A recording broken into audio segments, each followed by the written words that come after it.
Hello again and welcome back everyone. I'm here again with my socially distant partner, Mrs. Lisa Casineta. Hi everyone. We're going to go over stretching today. Now, why is that important? Well, we want to make sure that we are always safe in whatever activities that we start with. I know sometimes you just want to go outside, get started with any game that you'd like to do, but we want to make sure that you are being safe in doing so. So we need to stretch our muscles. We need to think of our muscles as a type of rubber band. Our muscles, tendons, and ligaments. Tendons are a fabric that attaches your muscles to your bones.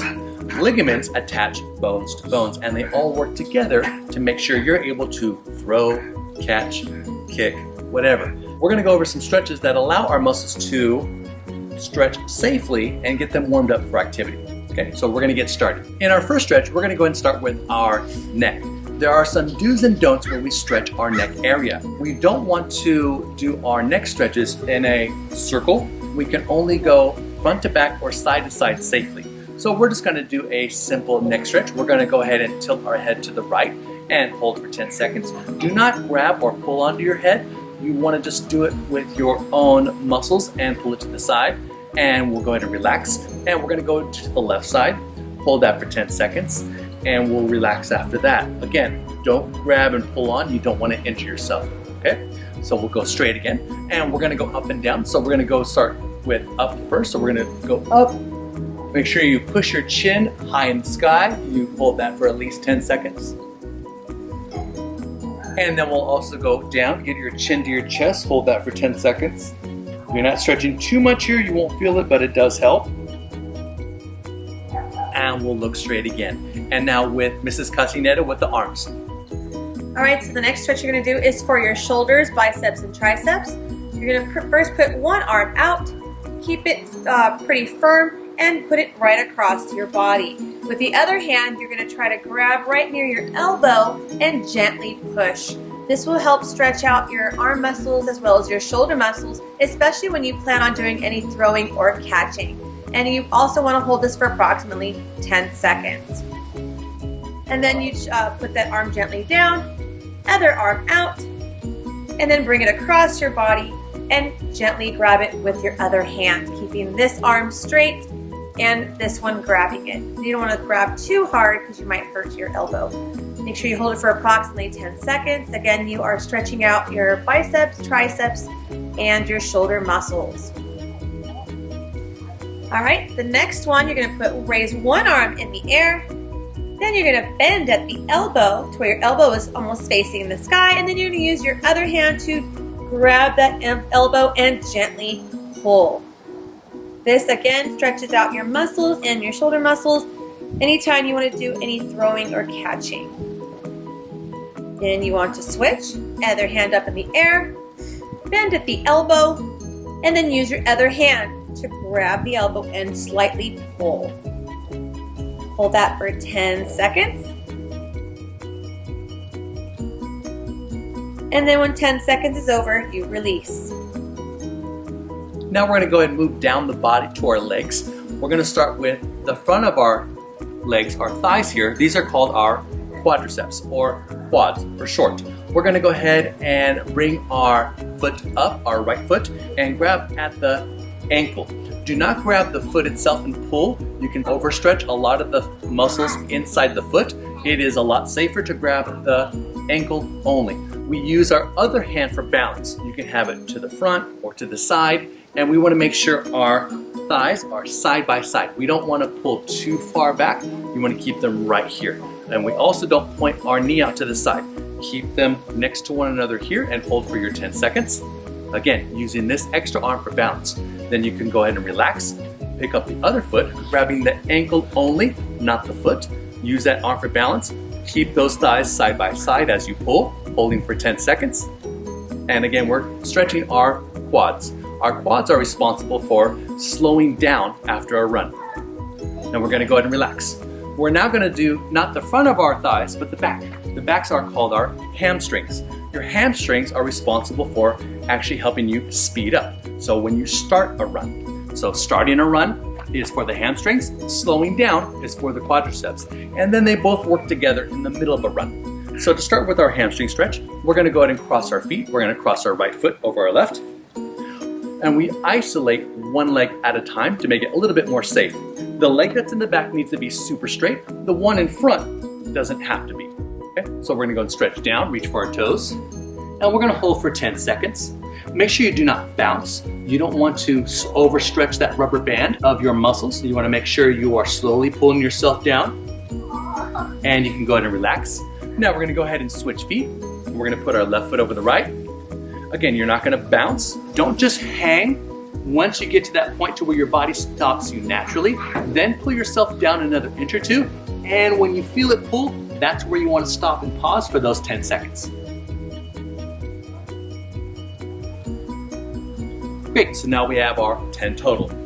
All right, the next stretch we're gonna do are side lunges. You can also do lunges to the front, but we're gonna do it to the side. So you're gonna take one foot out, let's do to your right, and you're gonna bend that knee. You don't want your knee to go over your toes because you don't want to cause any injuries to your muscles. We are again stretching out our quadriceps, which is the top of your leg, and now we are stretching out the back, which is your calf and your hamstring muscles. With that back foot though, you would like to push down your heel so you get that really good stretch back on your quads and back here on your calf and hamstrings. So you want to hold this for approximately 10 seconds. Getting a nice, really good long stretch. And then you want to switch legs. So this time you're going to stretch out with the other leg. Bend that knee. Make sure your knee is at least at a straight line where it's not going over your toes. Keep it a nice, good stretch. Straighten that back leg and push that back heel to the ground so you get a really nice, good stretch in your quadricep muscles, your hamstrings, and your calves. So you're gonna hold that for about 10 seconds. And then release. And for our last two, we're gonna get down to the ground. And for these here, we're going to do some additional stretches that we can do on the ground. There are some right and wrong ways of doing it. We want to get our stretch to a certain point to where we feel the stretch, but we don't want to overdo it. We're going to go ahead and do our hamstrings again, but this time we are seated. We are not going to do both at the same time. We're actually going to isolate and do one at a time. So we're going to bring one foot in. Make sure your foot is into your knee, and then we're going to point our toes up, and we're going to reach over to that foot and stretch. And we're going to hold that one for our 10 seconds. Again, try to keep this knee down and isolated. Try not to lift it up to reach your toes. You don't have to reach your toes. If you can't, reaching for your ankle is just as good. Okay, then we'll go ahead and switch. Bring that foot into the knee. Leg that's out, point those toes up. If you can't reach the toes, that's fine. Reach for that ankle so you can keep that knee down. It's important this knee is down, so we'll reach out for it. Get there as far as you can. Hold that for a complete 10 seconds. And then we go ahead and relax. Now, we can also do something called a butterfly stretch. So the butterfly stretch, you're going to want to put the bottoms of your feet together to where your knees kind of and your legs resemble a butterfly.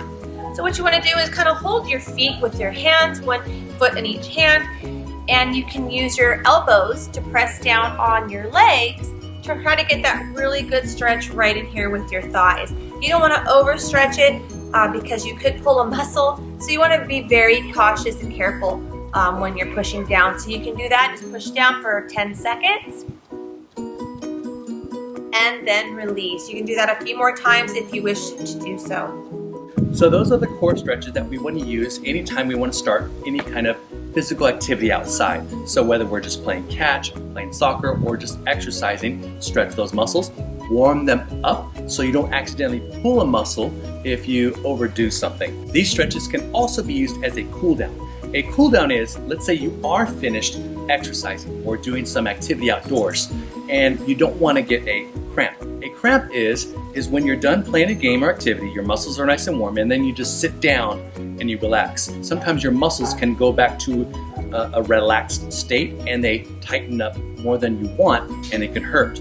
So sometimes it's important that you do some stretches after a workout or after a game to prevent your muscles from cramping so you don't feel that extra pain.